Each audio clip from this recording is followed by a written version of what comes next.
এই জন্য চরমনায় মরহুম আল্লাহর কুতুব মাঝে মাঝে ভোর রাত্রে তাহাজ্জুদের নামাজ পড়িয়া আল্লাহর বান্দা কবরের পাশে দাঁড়াইয়া রাত্রিবেলা চোখের পানি ফেলাইয়া কান্ত আর মালিকের দরবারে ফরিয়াদ করতো আর বলতো, আমার বলে আমি সবই বিলীন করিলাম, অবশেষে খালি হাতে কবরেতে চলিলাম। কবর হইল ছোট্ট একটা মাটির ঘর, কেমনে থাকব ওই কবরে মরণের পর, সাথী নাই রে বাতি নাই রে কবরে, কেমনে থাকব অন্ধকারের কবরে।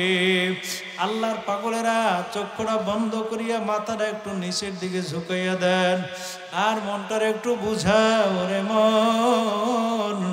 দুনিয়ার ঘরে আগুন লাগলে ফায়ার সার্ভিস পাওয়া যায়, দুনিয়ার ঘরে আগুন লাগলে বন্ধু বান্ধব পাওয়া যায়, দুনিয়ার ঘরে আগুন লাগলে পাশের মানুষ এসে আগুন নিভায়। ওই কবরে যদি আগুন লাগে বন্ধু নাই বান্ধব নাই, দুনিয়ার কোনো সাহায্যকারী নাই। এমন একদিন আসবে আমি কবরের বাসিন্দা হয়ে যাব, এখন চক্ষুটা বন্ধ করলে আবার চক্ষু খুলতে পারবো, কিন্তু এমন একদিন আসবে চক্ষুটা চিরতরে বন্ধ হয়ে যাবে, আর খোলা যাবে না, যাবে না। মানুষ ফেসবুকের মধ্যে পোস্ট করে দিবে অমুকে আর দুনিয়ার মধ্যে নাই। গরু ছাগল উট দুম্বা ভেড়া বকরি কুত্তা শিয়াল মারা যায়, আপনারা আমার মারা যাওয়া অন্য অন্য জন্তুর মারা যাওয়া কিন্তু এক না। বেঈমান নাফরমানের মৃত্যুর সময় এমন পানির পিপাসা লাগবে ওর কলিজা শুকিয়ে যাবে, পানির পিপাসা লাগবে 7 সমুদ্র 13 নদীর পানি দিল পিপাসা মেটবে না।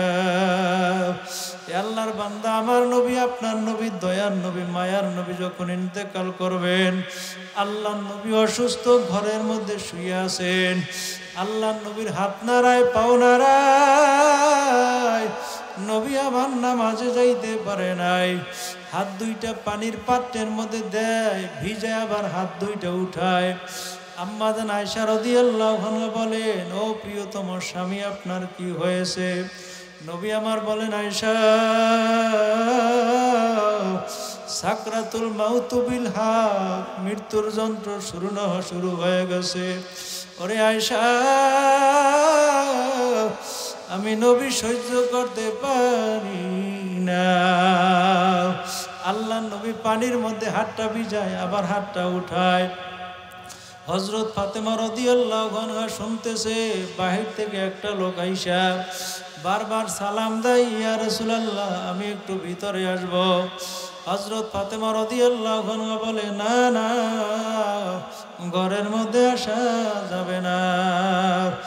ফাতেমা রাদিয়াল্লাহু আনহা অনুমতি দেয় না। আল্লাহর নবী বললেন, ও ফাতেমা তুমি জানো না কে আসছে অনুমতি নেওয়ার জন্য? ও তো কেউ না, ও যে হযরত আরজাইল, আমি নবীর সময় শেষ, জান কবজ করার জন্য আসছে। ফাতেমা আসিতে দাও, নিষেধ মাগো করিও না। হযরত ফাতেমা রাদিয়াল্লাহু আনহা বাহিরের দিকে তাকাইছে, তাকায়া দেখে এমন একটা লোক দেখা যায় যেই লোকটার পাও দুইটা জমিনে মাথাটা আসমানে, চক্ষু দুইটা নীল রঙের দিঘির মতো ফরফর করতেছে। একটা ডাক দিয়া বলে, আব্বু এই মক্কা মদিনায় কত মানুষ দেখলাম, এই লোকটার মতো এত বড় মানুষ আর দেখি নাই। ও আব্বু ওই লোকটা দেখে আমার মনের মধ্যে ভয় শুরু হয়ে গেছে। আল্লাহ নবী ফাতেমা রাদিয়াল্লাহু আনহাকে বলছেন, ও ফাতেমা, ও তো দুনিয়ার কোনো মানুষ না, ও হলো আজরাইল, আমার জান কবজ করার জন্য আসছে। ঘরের মধ্যে আসতে দাও।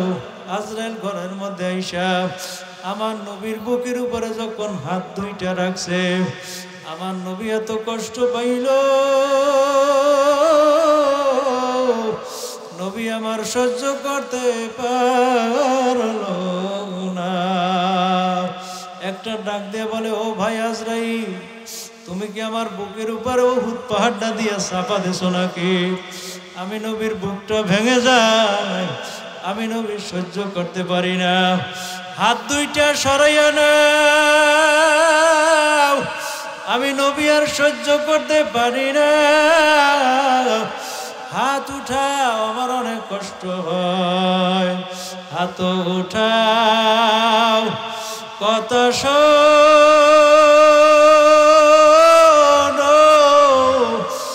আজরাইল রে, এত কষ্ট দিও না মোর উম্মত রে।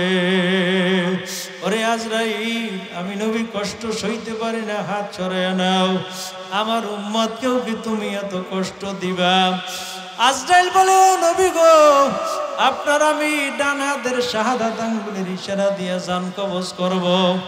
আপনার একদল উম্মত আমি এমন ভাবে জানটা কবজ করে নিব, ও পায়খানা প্রস্রাব করে দিবে,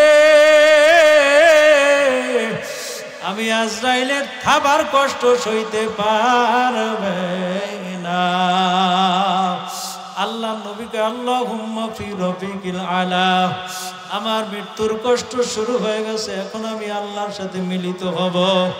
ফাতেমা নবীর কাছে যাইয়া কান্দে আর বলে, আব্বু তুমি যদি চলে যাও, কার কাছে দুঃখের কথা বলবো, কার কাছে গিয়ে আশ্রয় নেব? হযরত ফাতেমা রাদিয়াল্লাহু আনহা আল্লাহ নবীর মাথাটা ফাতেমার কানের কাছে নিয়া একটা কথা বলছে। ফাতেমা রাদিয়াল্লাহু আনহার কান্না বন্ধ হয়ে গেছে, মিসকি মিসকি হাসতে শুরু করছে। ওই দিন ফাতেমা রাদিয়াল্লাহু আনহাকে বলেছিল, ও ফাতেমা, আমি মারা যাওয়ার পরে তোমার সাথে সর্বপ্রথম জান্নাতে দেখা হবে। জোরে কান সুবহানাল্লাহ। এই জন্য ফাতেমা রাদিয়াল্লাহু আনহা নবীর ইন্তেকালের 6 মাস পরে স্বপ্নের মধ্যে দেখছে হযরত ফাতেমা রাদিয়াল্লাহু আনহার ঘরের সামনে আল্লাহর নবী আয়েশা হাঁটাহাঁটি শুরু করছে। ফাতেমা রাদিয়াল্লাহু আনহা ঘুম থেকে জাগ্রত হইয়া কোরআন তেলাওয়াত শুরু করছে। হযরত আলী রাদিয়াল্লাহু আনহু আয়েশা আল্লাহ নবীর মেয়ে ফাতেমার চোখের মধ্যে পানি দেইখা ফাতেমাকে ডাক দিয়ে বলে, ও ফাতেমা, কেন কান্দো? বলে, আমার আব্বু আমার স্বপ্নের মধ্যে আজকে দেখা দিছে, আর বলছে, ফাতেমা, দুনিয়ার মধ্যে আজকে তুমি সাহারি খাইবা, আমি নবীর সাথে জান্নাতে ইফতার করবা। হযরত আলী রাদিয়াল্লাহু আনহু বলেন, হযরত আলী রাদিয়াল্লাহু আনহু বলেন, আমি ফাতেমার কাছে যাইয়া বললাম, ফাতেমার দাবি রাখো না, তুমি রসুলের মেয়ে, 3 বেলা খাবার ঠিক মতো দিতে পারি নাই, তুমি তো আজকে মারা, তুমি যে স্বপ্ন দেখছো নবীজি তোমারে নেওয়ার জন্য আসছে। ও ফাতেমা, দাবি রাখো না, তুমি আমারে মাফ করে দিও। হযরত ফাতেমা কান্দে, আলী রাদিয়াল্লাহু আনহু কান্দে। হযরত হাসান হোসেন দৌড়ে আইসা আলী রাদিয়াল্লাহু আনহুর সামনে বইসা বাবার চেহারার দিকে তাকাইয়া বলে, আব্বু, আমার আম্মু কান্না করে কেন, আমাদেরকে বলো। বলে, তোমার মা কি জন্য কান্দে, তোমার মায়ের কাছে জিজ্ঞাসা করে দেখো। মায়ের কাছে বলে, মা, তুমি কান্না করো কেন, কি জন্য কান্না করো, আমাদেরকে শোনাও। হযরত ফাতেমা রাদিয়াল্লাহু আনহা বললেন, ও হাসান হোসেন, আমার কান্নার কারণ আমার কাছে জিজ্ঞাসা করলে হবে না, তোমরা একটু তোমার নানা ভাই রওজার পাশে যাও, তোমার নানা ভাই কি স্বপ্নে আমারে দেখাইছে যে কারণে আমি কান্না করি। হযরত হাসান হোসেন রাদিয়াল্লাহু আনহুমা একটা দৌড় দিয়া নানা ভাইয়ের রওজার পাশে যাইয়া দাঁড়াইয়া ডাক দিয়া কয়, নানা ভাই আমার মাই কেন কান্দে, বাবাই কেন কান্দে? ও নানা ভাই জবাব দাও, জবাব দাও। আমার নবীর রওজা থেকে আওয়াজ দেওয়া শুরু হয়ে গেছে, জোরে কোন আল্লাহু আকবার, আরো জোরে বলেন আল্লাহু আকবার। ওই রওজা থেকে আমার নবী ডাক দিয়ে বলে, হাসান হোসাইন তাড়াতাড়ি বাড়ি যাও। নবী ডাক দিয়ে বলে, তাড়াতাড়ি বাড়ি যাও, আর দাঁড়াইয়া থাইকো না। মায়ের পাশে যাইয়া দাঁড়াও, মায়ের চেহারাটা শেষ দেখা দেইখা নাও, তোমার মা আর বাঁচবে না, তোমার মা আজকে দুনিয়া থেকে বিদায় নিয়ে নিবে। হযরত ফাতেমা রাদিয়াল্লাহু আনহার কাছে আইসা হাসান হোসেন কান্না করে আর বলে, মা গো তুমি বলে আর বাঁচবা না, কার চেহারার দিকে তাকাবো, কে আমাদেরকে খাবার দিবে? ও মা গো আমার নানা ভাইয়ের কথা মিথ্যা হইতে পারে না। এলাকার মানুষ মনটাকে নরম করে দাও, মা বাবার কবরের কথা স্মরণ করো। কার মাকে জানি নিজ হাতে কবরে রাখলা, বাবাকে জানি নিজ হাতে কবরে রাখলা। কত তোই মা বাবা কত কষ্ট করে তোমাকে লালন পালন করলো, ওই মা বাবা তোমারে বড় বানাইলো। কত বাবা মানুষের বাড়ি কাজ করলো, মা মানুষের বাড়ি কাজ করলো। আমাদের জালকাঠিতে অভিযান 10 নামে একটা লঞ্চ ডুবছে, ওই লঞ্চের মধ্যে আগুন লেগেছিল। আহারে পুরো লঞ্চটা আগুন লাইগা গরম হয়ে গেছে। মা আর সন্তান ওই লঞ্চের মধ্যে ছিল। যখন আলাপ পাইছে লঞ্চে আগুন লাগছে, পুরো বডি গরম হয়ে গেছে। এখন ছেলের মা ডাক দিয়ে বলে, সন্তান তুমি আর আমি একসাথে নদীর মধ্যে ঝাঁপ দে।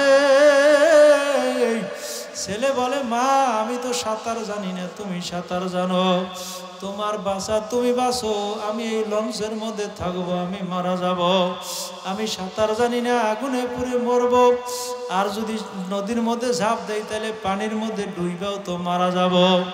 ছেলের মা ডাক দিয়ে বলে, সন্তান তোমারে না লইয়া আমি যাব না। সন্তানটার হাত ধইরা নদীর মধ্যে লাফ দিছে। সন্তান কোথায় গেছে মা টের পায় নাই। মা বেঁচে আছে, সন্তানের কোনো খবর নাই। ওই সন্তানের মা প্রতিদিন নদীর পাড়ে আইসা কাঁদতো আর সন্তানের লাশ নেওয়ার জন্য আসতো। দেখেন সন্তানটাকে মা কত মহব্বত করে। আজকে জানি না কার মা কবরে, কার বাবা কবরে। আল্লাহর বান্দা আমার নবী ইন্তেকালের আগে আগে আল্লাহ নবী উম্মতের জন্য দোয়া করে গেল, আয় আল্লাহ আমার উম্মতকে মৃত্যুর কষ্ট দিও না। আয় আল্লাহ আমার লাশটা জান্নাতেও নিবা না, চতুর্থ আসমানে নিবা না। আমার লাশটা মদিনার জমিনে থাকবে। আমার উম্মতের সালামের জবাব আমি ওই জায়গায় বসে দিব। জোরে বলেন সুবহানাল্লাহ। ও ৮রশি এলাকার ভাইয়েরা, ১৪রশি এলাকার ভাইয়েরা, ৯রশি এলাকার ভাইয়েরা, আপনাদের কাছে আমার একটা আকুল আবেদন। যেই নবী আমার সারাটা জিন্দেগিটা উম্মতের জন্য কষ্টে স্বীকার করে দিল, আজকে ওই উম্মত যদি নামাজ না পড়ে, উম্মত যদি নবীর তরিকায় না চলে, আমার নবীর সামনে কেমনে দাঁড়াবা? আমার নবীর সামনে দাঁড়াইতে পারবা না। এই জন্য আপনাদের কাছে আমি একটা আবদার করব। আমার নবীর দিন আপনার আমার কাছে জিম্মাদারি দিয়ে গেছে। ওই নবীর দিন মানব, 5 ওয়াক্ত নামাজ পড়ব, রসুলের তরিকায় চলব, আল্লাহওয়ালাদের সাথে সম্পর্ক রাখব। ওই কুতুবে আলম ফজলুল করিম রহমাতুল্লাহ আলাইহি চরমনার জমিনে ঘুমন্ত এত সুন্দর বাগান তৈরি করে গেছেন, যেই বাগানের মধ্যে গাঁজাখোর, মদখোর, ইয়াবাখোর যাইয়া 3 দিন 3.5 দিন থাকার পর 5 ওয়াক্ত নামাজ পড়ে আল্লাহওয়ালার পথে চলে, ইমানদারে মজবুত করে, তারপর মালিকরে খুশি করে তারপর কবরে গেছে, এরকমের হাজার হাজার প্রমাণ আছে। নবী সুলাইমান আলাইহিস সালাতু ওয়াস সালামকে আল্লাহ তাআলা রাজত্ব দান করেছিলেন। আল্লাহ তাআলা তাকে একটা আংটি দান করেছেন। এই আংটিটা রাজত্বের একটা কৌশল। আংটিটা যতদিন তার হাতের মধ্যে থাকবে ততদিন পর্যন্ত সে বাদশা রাজত্ব করতে পারবে। সুলাইমান আলাইহিস সালাতু ওয়াস সালামকে আল্লাহ রাব্বুল আলামিন এমন একটা ঘোড়া দান করেছিলেন, যেই ঘোড়ার পিঠে সওয়ার হইয়া সারা দুনিয়া রাজত্ব করছে। একবার যদি ঘোড়ার পিঠে সওয়ার হইয়া দৌড়ায়, সকালবেলা দৌড় দিলে ওই ঘোড়াটা সারা দুনিয়া সফর করে সন্ধ্যাবেলা আবার ওই জায়গায় আসতে পারে। সুবহানাল্লাহ, কত সুন্দর আল্লাহ তাকে ঘোড়া দিয়েছে, যে ঘোড়ার মধ্যে এত শক্তি দান করেছে। সুলাইমান আলাইহিস সালাতু ওয়াস সালাম ঘোড়া একবার সাজাইতেছে আসরের নামাজের আগে আগে। ঘোড়াটা গোসল করাইয়া সুন্দরভাবে সাজাইয়া ঘোড়ার পিঠে আল্লাহর বান্দা সওয়ার হইয়া সফর করবে। ওই ঘোড়া সাজাইতে সাজাইতে আসরের নামাজের সময় শেষ হয়ে গেছে। সুলাইমান আলাইহিস সালাতু ওয়াস সালাম টের পায় নাই। আল্লাহ রাব্বুল আলামিন জানায়া দেয়, ও সুলাইমান, তোমার যে ঘোড়া দেখো, ঘোড়ার কারণে তোমার নামাজ শেষ হয়ে গেছে। সুলাইমান আলাইহিস সালাতু ওয়াস সালাম বললেন, আল্লাহ, এই ঘোড়ার কারণে যখন আমার নামাজ শেষ হয়ে গেছে, এই ঘোড়া আমি রাখবো না, আমি ঘোড়া তোমার রাস্তায় দান করে দিলাম। সুলাইমান নবীর আমলে ঘোড়া খাওয়া যায় ছিল। ঘোড়াটা জবাই করিয়া গোস্তগুলো টুকরো টুকরো কইরা এলাকার মানুষদেরকে হাদিয়া স্বরূপ দিয়ে দিছে। আল্লাহ জানায় দেয়, সুলাইমান, তুমি যে ঘোড়া দান করেছো, আমি আল্লাহ রাব্বুল আলামিনও তোমাকে একটা জিনিস দান করব। এখন থেকে তোমার আর ঘোড়ায় চড়া লাগবে না। আমি আল্লাহ তোমার এমন একটা বিমান দান করব, এমন একটা তক্তে সুলাইমানি দান করব, যেটা দুনিয়ায় চলবে না, আসমানে চলবে। সকালবেলা বের হবা, সন্ধ্যাবেলা সারা দুনিয়া 100 বার ঘুরে আসতে পারবা। নারায়ে তাকবীর। সুলাইমান নবীর সিংহাসনের মধ্যে, সুলাইমান নবীর তক্তে সুলাইমানির মধ্যে আল্লাহ তাআলা তাকে 60,000 চেয়ার দান করেছিল। 30,000 চেয়ার হলো স্বর্ণের, 30,000 চেয়ার হলো রূপার। এক পাশে 30,000 জিন বসতো, আর এক পাশে 30,000 জিন বসতো। এরপর সুলাইমান আলাইহিস সালাতু ওয়াস সালাম সারা দুনিয়ার রাজত্ব করত। সুলাইমান আলাইহিস সালাতু ওয়াস সালাম বিবাহ করবেন। আল্লাহ তাআলা তাকে বিবাহের অনুমতি দিলেন, তোমার এখন বিবাহ করা দরকার। সুলাইমান আলাইহিস সালাতু ওয়াস সালাম এত অঢের সম্পদের মালিক, বিবাহ করবে, তার সমকক্ষ কোনো মেয়ে পায় না, তার সমকক্ষ কোনো মেয়ে পায় না। কিন্তু যখন সুলাইমান নবী বিবাহ করবে, বিভিন্ন জায়গায় প্রস্তাব নিয়ে যাওয়া হয়। মেয়ে পছন্দ হইলে সম্পদ পছন্দ হয় না, সম্পদ কম। আবার সম্পদ বেশি থাকলে মেয়ের চেহারা সুন্দর হয় না। একদিন গ্রামের একটা জেলের মেয়ে, ওই মেয়ের মা মেয়ের মাথায় যখন চুল আশ্রইয়া দেয়, ওই সময় মেয়েটার মা মেয়েটার কাছে বলতেছে, তুমি আমার অত্যন্ত আদরের মেয়ে, 5 ওয়াক্ত নামাজ পড়ো, তুমি একটু সুলাইমান নবীর জন্য দোয়া করবা, আল্লাহ তাআলা তাকে যেন একটা সুন্দরী মেয়ের ব্যবস্থা করে দেয়। ওই মেয়েটা ডাক দিয়া বলে, মা, তুমি সুলাইমান নবীর মেয়ে দেখার কথা বলছো, কোনো মেয়েই তো তার পছন্দ হয় না, তুমি একটু আমার প্রস্তাব দিয়ে দেখো, সুলাইমান নবী আমাকে বিবাহ করতে পারে। জোরে কান সুবহানাল্লাহ। ওই মেয়ের মা হাত দিয়ে মেয়েটার গালের মধ্যে একটা থাপ্পড় লাগাই দিছে। তোর বাবা একজন জেলে, মাছ ধরে দিন চালায়, এরা যদি সুলাইমান নবী শোনে তুই সুলাইমান নবীর সাথে বিবাহ বসতে চাও, তাইলে সুলাইমান আলাইহিস সালাতু ওয়াস সালাম তোরে শুলে চড়াবে অথবা জবাই করবে। মেয়েটা আল্লাহ তাআলার উপর ভরসা করে জানায়, মাগো, আল্লাহ যদি খুশি হয়, তার টাকা লাগে না, পয়সা লাগে না, ধন সম্পদ লাগে না, আল্লাহ যদি খুশি থাকে, ওই সুলাইমান নবীর সাথে আল্লাহ আমাকে বিবাহ পড়াইয়া দিতে পারে কি পারে না? আরে মুসলমান, ওই মেয়েটা আল্লাহর উপরে এতেকাদ করিয়া বিশ্বাস করিয়া মাকে জানাই দেয়, মা তুমি আমারে আঘাত করতে পারো, কিন্তু আমার আল্লাহ এই কাজটা করে দিতে পারে কি পারে না?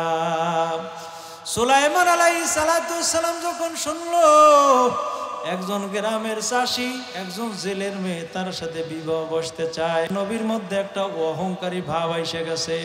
কয় কি এত বড় সাহস তার, একটা গ্রাম এলাকার মেয়ে যার বাবা মাছ ধরে, ওই মেয়েটা আমার সাথে বিবাহ বসতে চায়, এটা কোনোদিন সম্ভব না। উজিরদেরকে বলছে তাড়াতাড়ি তাকে ধরে নিয়ে আসো, ওই মেয়েটা আমাকে অপমানিত করছে। আসলে মেয়েটা ভরসা করছে কার উপর? সুলাইমান নবীর হাতের মধ্যে একটা আংটি ছিল, ওই আংটির মধ্যে আমার মায়ার নবী রহমাতে আলম নবীর নাম ছিল। জোরে কোন সুবহানাল্লাহ। সুলাইমান নবীর আংটির মধ্যে আল্লাহর নাম, আর সুলাইমান নবীর নাম, আর আমার নবীর নাম। জোরে বলেন সুবহানাল্লাহ। আল্লাহ জানায় দেয়, সুলাইমান তোমার আংটি নিয়ে কিন্তু টয়লেটে ঢোকা যাবে না, কারণ ওই আংটির মধ্যে আমার বন্ধুর নাম আছে, আমার নাম আছে। সুলাইমান নবীর মধ্যে যখন একটু অহংকারী ভাব আসছে, আল্লাহ জানায় দেয়, ওরে সুলাইমান, অহংকার হলো আমার ভূষণ, কোন মানুষ অহংকার করতে পারে না, ঠিক কিনা? সুলাইমান আলাইহিস সালামের টয়লেটের ব্যাগ আসছে, হাতের মধ্যে আংটিটা খুইলাম, তার শিষ্যের কাছে দিছে, খাদেমের কাছে দিছে, আমি যখন টয়লেট থেকে বের হব তখন আবার আমার কাছে আংটিটা দিয়ে দিও। এইদিকে সুলাইমান নবী টয়লেটে ঢুকলো, ওইদিকে খাদেম আংটি নিয়ে দাঁড়াই আছে, এইদিকে একটা জিন সুলাইমান নবীর সুরত দইরা আংটিটা যাইয়া খাদেমের কাছে চায়, আংটি দাও, আমি সুলাইমান। আসলে কি আসল সুলাইমান? জিন সুলাইমান। সে যাইয়া আংটি নিয়ে রাজপ্রাসাদে চলে গেছে। যাইয়া উজির প্রজা যারা আছে তাদেরকে বলে, ও উজিররা, প্রজারা, আমি কিন্তু নবী সুলাইমান, এই আমার রাজত্বটা নেওয়ার জন্য আর একটা নকল সুলাইমানের আবির্ভাব হয়েছে, খবরদার সতর্ক থাকিও, তারা যেন আইসা আমার রাজত্ব নিয়ে না যাইতে পারে, সতর্ক থাকিও। এটা আসলটা বলছে না নকলটা বলছে? বোঝেন কথা, সতর্ক থাকবা। আর যদি সে রাজপ্রাসাদ দখল করার জন্য আসে, তাইলে রাজপ্রাসাদ দখল করার জন্য আসলে ওরে ইচ্ছা মতো পিটাইয়া বেহুশ করে ওই নদীর পরে নিয়ে ফেলাই রাখবা। এটা কোনটাই বলছে, আসলটা না নকলটা? নকল সুলাইমান ঘোষণা করে দিল, এখন নকলটাই আসল সাইজা, এখন নকলটাই আসল সাইজা। আসলটারে কিভাবে ফান্দে ফেলায় দেখেন। আসল সুলাইমান যখন টয়লেট থেকে বের হইল, খাদেমের কাছে গিয়ে বলে, খাদেম তাড়াতাড়ি আংটি দাও, আমি আমার রাজপ্রাসাদে যাব। খাদেম কয়, কিসের আংটি চান? আমি তো আপনাকে আগে আংটি দিয়ে দিছি। সুলাইমান নবী মাথায় হাত দিয়ে কয়, আল্লাহ, আমার মনে হয় রাজত্ব আর থাকবে না। সুলাইমান আলাইহিস সালাম দূর দিলেন, রাজপ্রাসাদের মধ্যে যাবে। দুই পাশে সেনা সদস্য দাঁড়ানো, নকল সুলাইমান রে পাইলে ফিরাইবে। আসল সুলাইমান রে পাইয়া এমন ভাবে আঘাত করেছে, নকলডারে মনে করিয়া আসলডারে পিড়াইয়া বেহুশ বানাইয়া একটা ভ্যান গাড়ির মধ্যে বইরা নদীর পারে নিয়ে ফালাইয়া রাখছে। ওই নদীর পার থেকে একজন মাছ, যেটাকে বলে গ্রাম্য ভাষায় জেলে মাছ ধরে, একটা পাত্রের মধ্যে অল্প দুর্গ মাছ লইয়া রওনা করছে, বাড়ি যাবে। এমন সময় তাকায় দেখে আল্লাহর কি কুদরত, এক জায়গায় একটা মেঘ দাঁড়াইয়াছে, সামনেও যায় না পিছেও যায় না, মেঘ দাঁড়াইয়া রয়েছে। মেঘের নিয়ম হলো দাঁড়াইয়া থাকবে না, অত ডানে যাবে বামে যাবে, সামনে যাবে পিছনে যাবে, মেঘটা দাঁড়াইয়া রয়েছে। জেলে মনে মনে চিন্তা করলো, ওই জায়গায় মেঘটা কেন দাঁড়াইয়া রইল? জেলে যাইয়া দেখে একটা লোক, গায়ের মধ্যে দাগের অভাব নাই, এত সুন্দর চেহারা। আল্লাহ তাআলা রাব্বুল আলামিন ওই লোকটাকে মেঘ দিয়ে ছায়া দান করাইতেছে। জোরে বলেন আল্লাহু আকবার। আরে মুসলমান, যারা আল্লাহওয়ালা ওলি আল্লাহ, যারা নবী রাসূল, তাদেরকে মেঘে ছায়া দিতে পারে কি পারে না? আম্মা জান আয়েশা রাদিয়াল্লাহু আনহা আমার নবীর কাছে একদিন প্রশ্ন করলেন, হাল আতা আলাইকা ইয়াউমুন কানা আশাদ্দা মিন ইয়াউমি উহুদ। ও নবী গো, আমি আপনার কাছে জানতে চাই কোন দিনের ঘটনা আপনাকে বেশি কষ্ট দেয়? হাল আতা আলাইকা ইয়াউমুন কানা আশাদ্দা মিন ইয়াউমি উহুদ। নবী গো, উহুদের ময়দানে আপনার দুইটা দন্ত মোবারক শহীদ হয়ে গিয়েছিল। ও নবী, উহুদে আপনার রক্ত পরে ময়দানটা রক্তাক্ত হয়ে গিয়েছিল। আমি আপনার বিবি হিসাবে জানতে চাই, আপনার জীবনে উহুদের ময়দানের চৌকি জীবনে বড় কোনো কষ্ট আছে নাকি? আমি আয়েশাকে একটু ঘটনাটা বর্ণনা করে শোনাইবেন। আল্লাহর নবী বললেন, আয়েশা, লাকাদ লাকিতু মিন কওমিকা ওয়া কানা আশাদ্দা মা লাকিতু মিনহুম ইয়াউমাল আকাবা। উহুদের ময়দানের কষ্টের চেয়ে আমার তায়েফের কষ্ট বড় কঠিন। আমি মক্কা ছেড়ে যখন তায়েফে হিজরত করতে শুরু করলাম, অনেকগুলো কারণে আমি হিজরত করলাম। আমার ঘরে 3 দিন 4 দিন 5 দিন পরে খাবার ভাগ করতাম। ওই খাবারের মধ্যে বেঈমানরা এসে পচা খাবার দিয়ে দিত, আমি নবী খাইতে পারতাম না। আমি যখন নামাজে দাঁড়াইতাম, বেঈমানরা আমার গায়ে পাথর মেরে মেরে আমারে বেহুশ করে জমিনের মধ্যে ফালাইয়া দিত। আমি যখন সিজদায় যাইতাম, তখন আমার গায়ের মধ্যে মরা উট চাপায় দিত। আমি যখন রাস্তায় বের হইতাম, ছোট্ট ছোট্ট ছেলে মেয়েগুলো আমার গায়ে পাথর মারত। আয়েশারে আমি মনে মনে ভাবলাম, আমি আর মক্কার জমিনে থাকবো না, আমি তায়েফের জমিনে যাব। আমি বের হইলাম তায়েফের জমিনে যাওয়ার জন্য। আমি যাইয়াম, ইদারাতু নাফসু আলা আবদি আবনি আবদি কুলাল। আবদে কুলালের নিকট আমি কালেমার দাওয়াত দিলাম। ওরা আমার দাওয়াত গ্রহণ করে নাই। আমার গায়ে পাথর বৃষ্টির মতো বর্ষণ শুরু করলো। আমি নবীর মাথা ফেটে যায়, আমি নবীর শরীর থেকে রক্ত প্রবাহিত শুরু করলো। আমি ওই সময় আমার মালিকের দরবারে ফরিয়াদ করেছিলাম, আল্লাহ, আল্লাহুম্মা ইলাইকা আশকু দুফা কুওয়াতি। আল্লাহ, তোমার কাছে আমার একটা ফরিয়াদ, তুমি আমারে দুর্বল করে বানাইছো, আমার শক্তি নাই, আমার সম্পদ নাই। আমার প্রিয়তমা স্ত্রী খাদিজা আমার আশ্রয় দানকারী ছিল, সেও মারা গেল। আমার দাদাও মারা গেল। এখন আমার সাপোর্ট দেওয়ার মতো বিবি নাই, আমার দাদাও নাই। আমি যেই ডাল ধরি ওই ডাল ভেঙে পড়ি। আমি যেই জায়গায় যাই ওই জায়গায় আমারে মানুষ নির্যাতন করে, অত্যাচার করে। দুপা কুওয়াতি ওয়া কিল্লাতা হিলাতি। আবার আপনি আল্লাহ এমন জায়গায় আমারে পাঠাইলেন, যেই জায়গায় আমারে কেউ চেনে না, জানে না, সবাই আমারে শত্রুতা পোষণ করতেছে। ইয়া আরহামার রাহিমিন, আনতা রাব্বুল মুস্তাদআফিন। আয় আল্লাহ, আপনি রহমতওয়ালা, আপনি দুর্বলদের আল্লাহ, সবলদের আল্লাহ। আল্লাহ, আমি কিছুই মনে করি না, আপনি যদি আমার সঙ্গে থাকেন, দুনিয়ার কোনো ভয় নাই, ভয় নাই। আপনি আমারে হেফাজত করবেন। জোরে কোন সুবহানাল্লাহ। ইদারাতু নাফসি আলা ইবনে আব্দিল আবদে কুলাল।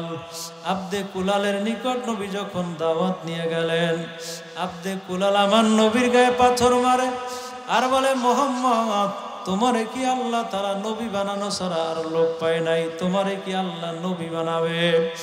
এই বলে পাথর মারতে শুরু করলো। আমার নবী বেহুশ হয়ে জমিনের মধ্যে পড়ে গেল। নবী আমার হুশে আসে। ফারাফাতু আলা রাসি ফাইদা আনা বি সাহাবাতিন। আল্লাহ নবী একটু মাথাটা উত্তোলন করে উপরের দিকে তাকাইল, হঠাৎ দেখে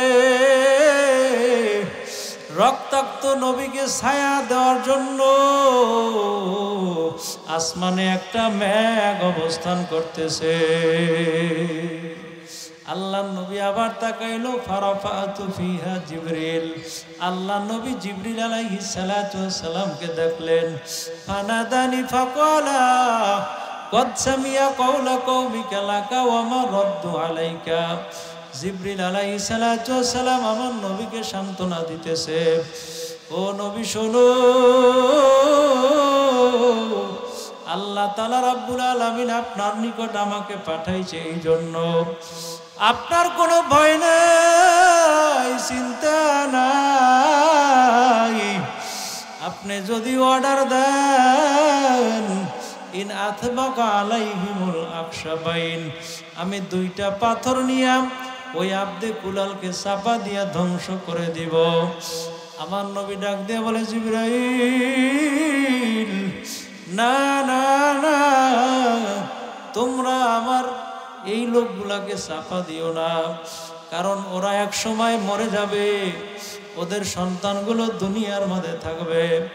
বাল আরজু আইয়াকরাজাল্লাহ মিন আসলাবিহিম, আল্লাহ তাআলা ওদের গৌরসে এমন সন্তান দান করবে যেই সন্তানগুলো মাইয়াবুদুল্লাহ ওয়াহদাহু ওয়া লা ইশরিকু বিহি শাইয়্যা, আল্লাহর ইবাদত করবে, আল্লাহর সাথে শরীক করবে না।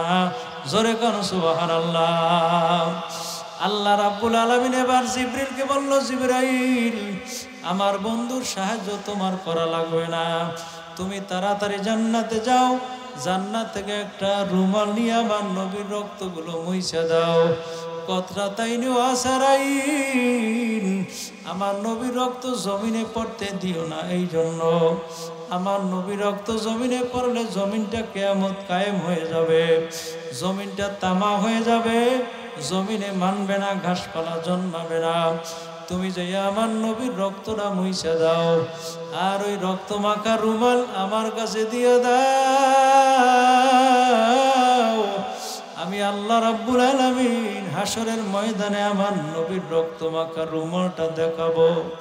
যারা নবীর জন্য দ্বীনের রাস্তায় ইসলামের জন্য শাহাদাত বরণ করবে, যারা রক্ত ঝরাবে, আমি আল্লাহ আমার নবীর রক্তের সাথে তাদের রক্ত মিলাইয়া উম্মতগুলো আমার নবীর সাথে জান্নাতে পৌঁছে দিব। জোরে বলেন আল্লাহু আকবার।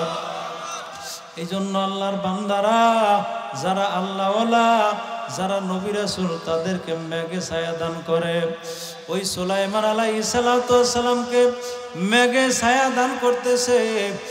যখন জেলে যাইয়া দেখে সুন্দর একটা লোক মেঘে ছায়া দান করতেছে, লোকটা যাইয়া একটু পানি নিয়ে সুলাইমান নবীর মাথার মধ্যে দিয়ে দিছে। সুলাইমান নবী হুশের মধ্যে আসছে। জোরে গান সুবহানাল্লাহ। সুলাইমান নবী উঠে বলতেছে, কে আপনি? আপনি আমারে এতভাবে মারলেন, আমার শরীরের মধ্যে দাগ পড়ে গেছে। লোকটা ডাক দিয়া সুলাইমান আলাইহিস সালামকে বলে, বাজান তোমাকে আমি মারি নাই, আমি মিথ্যা কথা বলি না। তুমি বেহুশ হইয়া জমিনের মধ্যে যখন পড়ে আসো, আমি একটু পানি নিয়ে তোমার মাথায় দিলাম, তুমি হুশের মধ্যে আসছো। আমি মিথ্যা কথা বলি না, কারণ আমি সুলাইমান নবীর উম্মত। জোরে কান সুবহানাল্লাহ।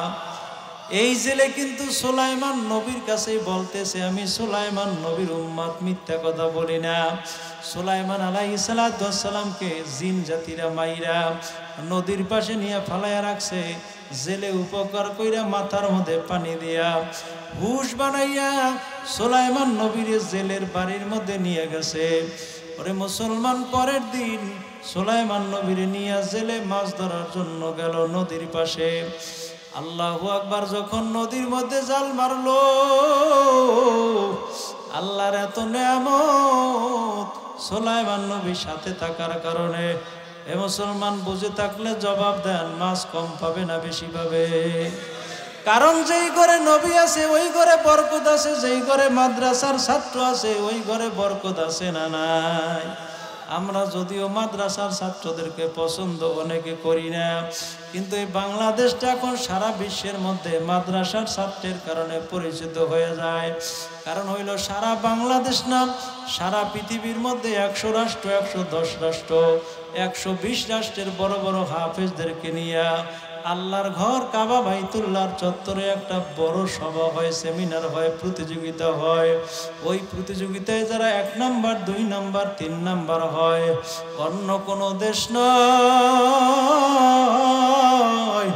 এই বাংলাদেশের ভাঙ্গা ভাঙ্গা মাদ্রাসার ছাত্রগুলো যারা লিল্লা বোর্ডিং এর খানা খায়, যারা তাহাজ্জুদের নামাজ পড়ে, শেষ রাতে ঘুমায় না, মালিকের দরবারে দোয়া করে, ওরে মুসলমান, সারা বাংলাদেশের মধ্যে মাদ্রাসার ছাত্রগুলো সারা বিশ্বের মধ্যে এই লাল সবুজের পতাকাকে 1 নাম্বার করে দেখায়, ঠিক কিনা? এই কারণে আজকে মাদ্রাসার কারণে বাংলাদেশকে সারা বিশ্বের মধ্যে চিনে। এই জন্য যদি কোনো মাদ্রাসার ছাত্র ঘরের মধ্যে থাকে, বরকত দান করবে কে? সুলাইমান আলাইহিস সালাম মাছ ধরার জন্য গেল, যাইয়া যখন ওই জেলে মাছ ধরতে নদীর মধ্যে খেও মারছে, এত পরিমাণ মাছ পাইল, উঠানের মধ্যে নিয়ে টাল দিয়ে রাখছে, মাছ রাখার এখন আর জায়গা নাই। সুলাইমান আলাইহিস সালামের পরিচয় জেলে এখন পর্যন্ত পায় নাই, আর জেলেকেও সুলাইমান নবী চিনতে পারে নাই। সে কেমন মানুষ? সুলাইমান আলাইহিস সালাম 1 বছর পর্যন্ত জেলের বাড়ি থাকার কারণে জেলে প্রতিদিন এত মাছ পাইতো, এখন জেলে এলাকার মধ্যে টাকার মালিক, বাড়ির মালিক হয়ে গেছে। জেলে একদিন ডাক দিয়ে বলে, ওরে যুবক, তোমার চেহারা সুন্দর, তোমারে দেখতে সুন্দর, মনে দেখায় সুন্দর, তোমার চরিত্র সুন্দর, তোমার কথাবার্তা সুন্দর, আমল আখলাক সুন্দর, আমি তোমার কাছে একটা দাবি রাখবো, বলো দাবিটা পালন করবা কিনা? সুলাইমান আলাইহিস সালাম বলল, কি দাবি আপনি আমার কাছে বলেন। জেলে ডাক দিয়া বলে, ও যুবক, আমার ঘরে একটা সুন্দরী, আমার একটা মেয়ে আছে, আমার মনে আশা আমার মেয়েটারে তোমার কাছে বিবাহ দিতে চাই, তুমি কি বলো? সুলাইমান নবী বলে, মনে মনে ভাবে, আমি রাজত্ব হারাইলাম, আংটি হারাইলাম, দেশ হারাইলাম, আমার থাকারই তো জায়গা নাই, যদি আপনার মেয়েটা বিবাহ করতে পারি আমারও ভালো। সুলাইমান আলাইহিস সালাম রাজি হয়ে গেছে। জোরে কোন আল্লাহু আকবার। সুলাইমান আলাইহিস সালাম রাজি হয়ে গেছে, বিবাহ হয়ে গেল। কার সাথে বিবাহ হইছে আপনারা জানেন না? যেই মেয়েটা আল্লাহর উপর ভরসা করেছিল, ওমা গো, আমি সুলাইমান নবীর সাথে বিবাহ বসতে চাই। মায় কয়, না না, কোনোদিনও সম্ভব না।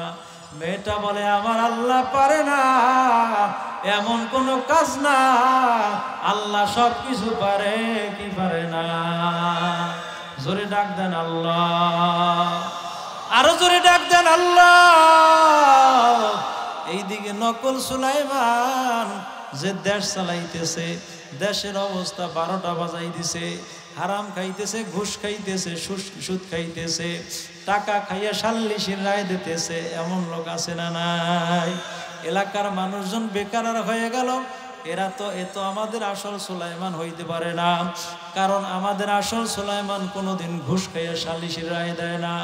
আমাদের আসল সুলাইমান কোনোদিন বাটপারি করবে না, সিটারি করবে না, ডাকাতি করবে না, দস্যুর মতো কাজ করবে না। এটা আমাদের আসল সুলাইমান হতে পারে না। নকল সুলাইমান তো দেশ চালাইতেছে, ভীষণ বিপদে পড়ে গেছে। এইদিকে একটা জিন যাইয়া নকল সুলাইমানের দিকে তাকাইছে, পর দেখে আসলেই তো নকল। এটা দেখার পরে ওই নকল সুলাইমান হাতের আংটি ফালাইয়া দৌড় আর দৌড়, কিন্তু আংটিটা নিয়ে ফালাইছে নদীর মধ্যে। সুবহানাল্লাহ বলেন। কোন জায়গার মধ্যে? নদীর মধ্যে ফালাবার সাথে সাথে বড় একটা মাছ আংটিটারে খাইয়া ফেলাইছে। এই দিকে যে আসল সুলাইমানের সাথে জেলের মেয়ের সাথে বিবাহ হয়েছে, এখন পর্যন্ত বিবাহ হওয়ার পরে বাসর রাত হয় নাই। যেই দিন বাসর রাত হবে এর আগের দিন সুলাইমান নবীর শ্বশুরে মাছ ধরার জন্য গেল, কিন্তু যখন নদীর মধ্যে জাল ফেলাইছে একটা মাছও পায় নাই। কারণ ওই দিন সুলাইমান নবী মাছ ধরতে যায় নাই। যেই জায়গায় নবী নাই ওই জায়গায় বরকত নাই, ঠিক কিনা বলে? আসল ওই যে জেলে গেল, নবী সুলাইমান রে নাই নেবে কেন? কারণ তো এখন জামাই হয়ে গেছে, এখন তোর কাজের লোক নাই, জামাইকে তো মাছ ধরতে নেওয়া যায় না। একেবারে খালি আইসা সুলাইমান আলাইহিস সালাতু ওয়াস সালামকে বলে, ও জামাই, আজকে আপনি শুধু একটু মাছ ধরতে যাইবেন, আপনার নদীতে নামা লাগবে না। আপনি যদি সাথে না থাকেন আল্লাহ আমারে বরকত দেয় না। সুলাইমান নবী মনের আনন্দে রওনা করলো, যাইয়া নদীর পাশে ফালাইয়া দাঁড়াইয়া রইছে। এখন শ্বশুরে যাইয়া যখন নদীর মধ্যে জাল মারছে, যেই মাছটায় আংটি খাইছে ওই আংটিওয়ালা মাছটা যাইয়া জালের মধ্যে ঢুকছে। আল্লাহর কুদরত, ওই মাছটাকে দেখার জন্য নদীর সব মাছগুলো পাগল পারা হইয়া জালের মধ্যে ঢুকতে শুরু করছে।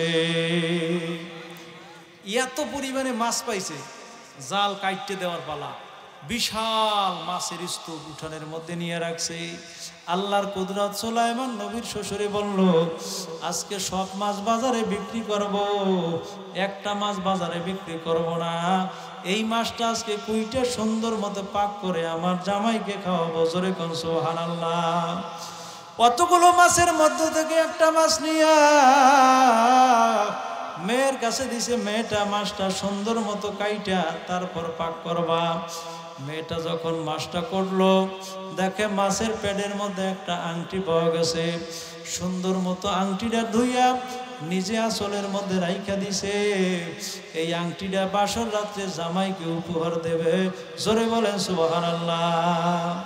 সুলাইমান আলাইহিস সালাম মাছ দিয়া খাবার খাইয়া রাত্রিবেলা বিবির কাছে গেল, গল্প করবে। বাসর রাতে যখন তার কাছে গেল, সর্বপ্রথম সালাম দিয়া বিবির কাছে একটা কথা জিজ্ঞাসা করে, ওরে বিবি। সুলাইমান আলাইহিস সালাম মেয়েটার কাছে জিজ্ঞাসা করতেছে, ও আমার বিবি, এ জীবনের মধ্যে প্রত্যেকটা মানুষের মনে একটা আশা ছিল, আশা আছে, আশা থাকে।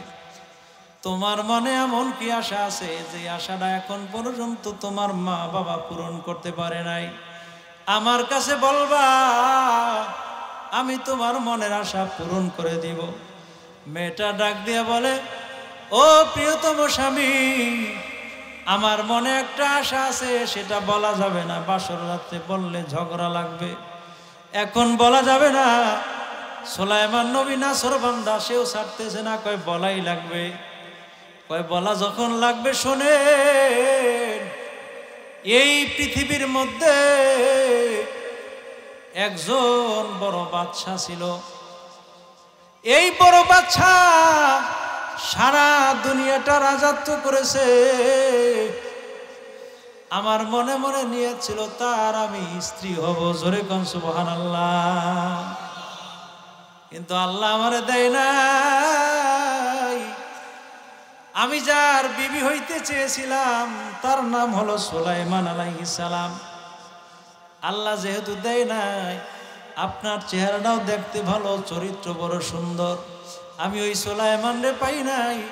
তবে আল্লাহ আপনারে আমারে দিছে, আমি মনে করে নিলাম আপনি আমার সুলাইমান। জোরে কোন সুবহানাল্লাহ। সেই সুলাইমান রে পাই নাই তাতে কি হয়েছে, কিন্তু আপনি ওই সুলাইমান আমি মনে করে নিছি। ও স্বামী আমার, এই বাসর রাতে আপনার জন্য আমার একটা ছোট্ট হাদিয়া আছে। আপনি একটু হাতটা বাড়াইয়া দেন, চক্ষুটা বন্ধ করে নেন। আমি আপনার জন্য একটা গিফট রাখছি, উপহার রাখছি, বাসর রাতে আপনাকে দেব। ওরে মুসলমান, বুঝে থাকলে জবাব দেন, সুলাইমান নবীরে বিবি বাসর রাতে কি উপহার দিবে? সুলাইমান নবী চক্ষুটা বন্ধ করলো। এবার যখন হাতটা সামনের দিকে বাড়াইয়া দিছে, চক্ষু বন্ধ। বিবি আংটিটা যখন বের করিয়া সুলাইমান নবীর হাতের মধ্যে পরাইয়া দিছে, সুলাইমান নবী যখন আংটির দিকে তাকাইছে তখন রাজত্বর কথা মনে পড়ে গেছে। এই আংটির জন্যই তো আমি রাজত্ব হারাইলাম, এই আংটির জন্য আমি সর্বহারা হয়ে গেলাম, এই আংটির জন্য মার খাইলাম, এই আংটির জন্য 1 বছর পর্যন্ত জেলের সাথে কাজ করলাম। আজকে দেখো এই আংটি আমার ঘরের মধ্যে পাওয়া গেছে, বাসর রাতে আমি আমার ঘরের মধ্যে পাইলাম। সুলাইমান নবী বেহুশ হয়ে পড়ে আছে। ওই বিবি যাইয়া মাকে ডাইকা সুলাইমান নবীর মাথায় পানি দেয়, তুল দেয়। আবার হুশের মধ্যে সুলাইমান নবী আইসা বিবিকে ডাক দিয়ে বলে, বিবি একটা কথা বলবা, সুলাইমান নবীকে পাওয়ার জন্য তুমি কি আমল করছো? বিবি ডাক দিয়ে বলে, স্বামী আমি বড় কোনো আমল করি না, আল্লাহ রাব্বুল আলামিনের কাছে প্রতিদিন তাহাজ্জুদের নামাজ পড়া মোনাজাত দিয়া বলতাম, আল্লাহ তুমি সুলাইমান নবীর আল্লাহ, আমার আল্লাহ এক আল্লাহ। সুলাইমান নবীকে যদি তুমি রাজত্ব দান করতে পারো, আমি বুঝি সুলাইমান নবীরে তুমি আমাকেও দিতে পারো। জোরে কান সুবহানাল্লাহ। ও স্বামী আমার, আমি ওই দিন থেকে, যেই দিন আমি আমার মায়ের কাছে বলেছিলাম, মাগো তুমি সুলাইমান নবীর জন্য আমার প্রস্তাব পাঠাও, তাইলে সুলাইমান আলাইহিস সালাম আমাকে বিবাহ করতে পারো, ওই দিন আমার মা আমার গালের মধ্যে একটা থাপ্পড় মারছে। আমি ওই দিন থেকে আমল করেছি, রাত্রিবেলা তাহাজ্জুদের নামাজ পড়তাম, দিনের বেলা রোজা রাখতাম। এমন কোনো দিন নাই যেই দিন আমি আমার মালিকের দরবারে ফরিয়াদ করতাম না, আয় আল্লাহ সুলাইমান নবীরে আমার স্বামী হিসেবে বানাইয়া দাও। সুলাইমান ডাক দিয়া বলে, বিবি আল্লাহ কবুল করে নিয়েছেন, তুমি যেই সুলাইমানকে পাওয়ার জন্য আল্লাহর কাছে ফরিয়াদ করছো, নামাজ পড়ছো, ইবাদত করছো, রোজা রাখছো, তাহাজ্জুদের নামাজ পড়ছো, মোনাজাত দিয়া মালিকের দরবারে কান্নাকাটি করেছো, ওই লোকটা আর কেউ না, ওই লোকটা হলাম আমি সুলাইমান আলাইহিস সালাম। জোরে বলেন সুবহানাল্লাহ। তুমি মাওলা কুদরতওয়ালা,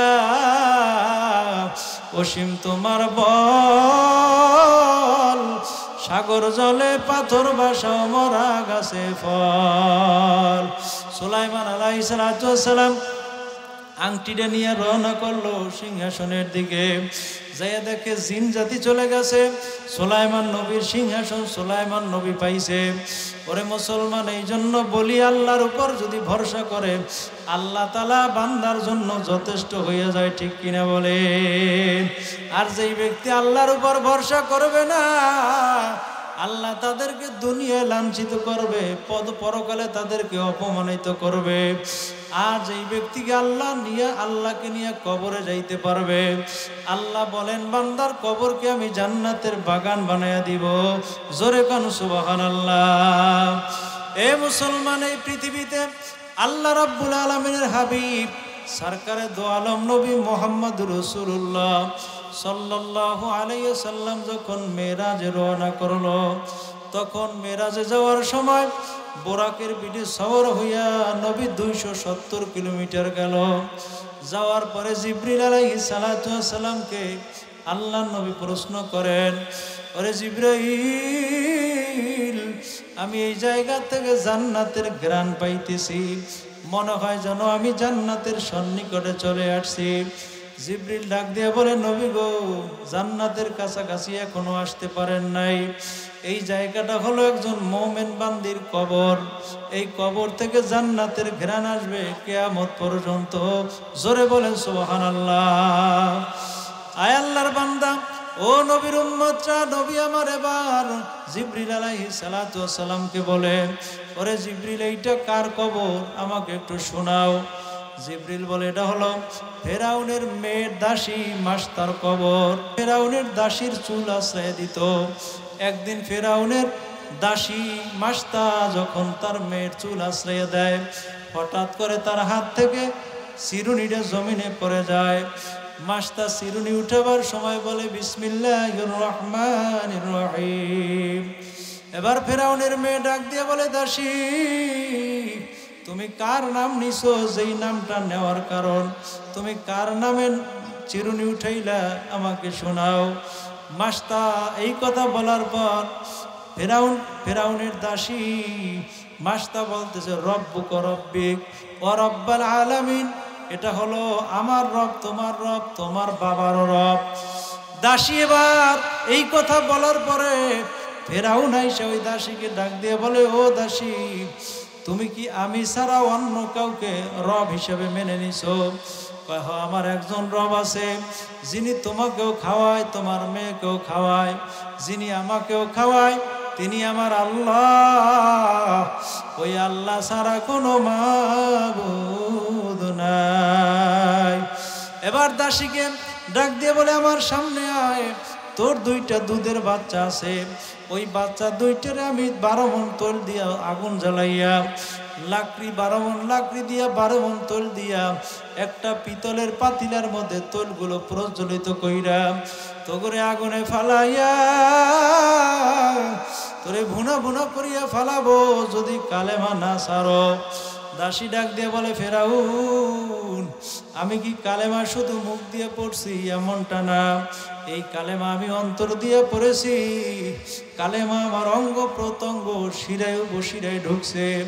যেরকমের পানি যদি চিনির মধ্যে দিয়ে নাড়া দাও ওই চিনির কোনো অস্তিত্ব থাকবে না, শরবত হয়ে যাবে। আমার কালেমাটা আমার অন্তরের মধ্যে এমনভাবে গেঁথে গেছে, এখন যদি আমারে মারো, আমারে কাটো, আমারে আগুনে জ্বালাও, আমার অন্তরের কালেমা দূর করা যাবে না। দাসী তো এখন ফেরাউনের সামনে দাঁড়াই আছে, ফেরাউন আগুনের মধ্যে ফালাবে, 12 মণ তৈল প্রজ্বলিত করে ফালাইছে। ছোট্ট মেয়েটারে কোলটাকে টাইনে নিয়ে ওই আগুনের মধ্যে ফালাইয়া এমন ভাবে জাল দেওয়া শুরু করলো, সেকেন্ডের মধ্যে মেয়েটা ভুনা হয়ে গেছে। দাসী একটা চিৎকার মারছে। এবার যখন দ্বিতীয় মেয়েটা নিয়ে তৈলের ডাগের মধ্যে ফালায়, ওই মেয়েটা একটা চিৎকার মেরে বলে মা মা, তুমি ভয় পাইও না গো মা, তুমি মনে করতে পারো আমরা মনে হয় আগুনের মধ্যে পড়ে গেছি। মাগো ফেরাউন যদিও আমাদেরকে আগুনের মধ্যে ফালাইয়া দিছে, আমরা আগুনের মধ্যে নাই নাই, আমরা আমার মাওলার জান্নাতে চলে গেছি। জোরে বলেন আল্লাহু আকবার। ও মা তুমিও আগুনের মধ্যে ঝাঁপ দাও, ঝাঁপ দাও, আমরা জান্নাতে যাব। ও ফেরাউন আমার দুইটা কলিজার টুকরা একে একে তৈলের ডাগের মধ্যে ফালাইয়া ওদেরকে ভুনা করিয়া ফালাইছো, আমারেও যদি ভুনা করে ফালা কোনো তোমার কাছে আবদার নাই, তোমার উপর কোনো ক্ষোভ নাই, তবে একটা জিনিস চাই, আমার দুইটা মেয়ে এবং আমার লাশ একটা কবরের মধ্যে রাখবা, আলাদা কোনো কবর দিবা না। ওই আল্লাহর নবী যখন মেরাজে যায় তখন নবীকে জিবরিল আলাইহিস সালাম বলে হুজুর দুনিয়ার প্রত্যেক কবরের মধ্যে লাশ থাকে একটা, এই কবরের মধ্যে লাশ আছে 3টা, এই 3টা লাশ হলো ফেরাউনের দাসীর লাশ আর তার 2টা মেয়ের লাশ। হুজুর একদিন 2 দিন নয়, কিয়ামত পর্যন্ত এই কবর থেকে জান্নাতের ঘ্রাণ আসতে থাকবে। জোরে বলেন সুবহানাল্লাহ। আরে মুসলমান, এমন কোনো মানুষ নাই যে মৃত্যুবরণ করা লাগবে না। দুনিয়ার মধ্যে প্রত্যেকটা মানুষের মৃত্যুবরণ করা লাগবে কি লাগবে না? গায়ের জোরে গায়ের জোরে আপনি কোরআনের একটা আয়াত মানলেন না, এটা আপনার ব্যাপার, কিন্তু মৃত্যুবরণ করা লাগবে এটা অস্বীকার করতে কেউ পারবে না, ঠিক কিনা বলেন? দুনিয়ার কত জায়গায় মোবাইলে যোগাযোগ করা যায়, ভিডিও কল অডিও কলে কথা বলা যায়। দুনিয়ার কত জায়গায় মানুষ যায়, আবার আসবে আবার আসবে, আশা করা যায়। কিন্তু একবার যে কবরে চলে যায় আর জীবনে আসে না।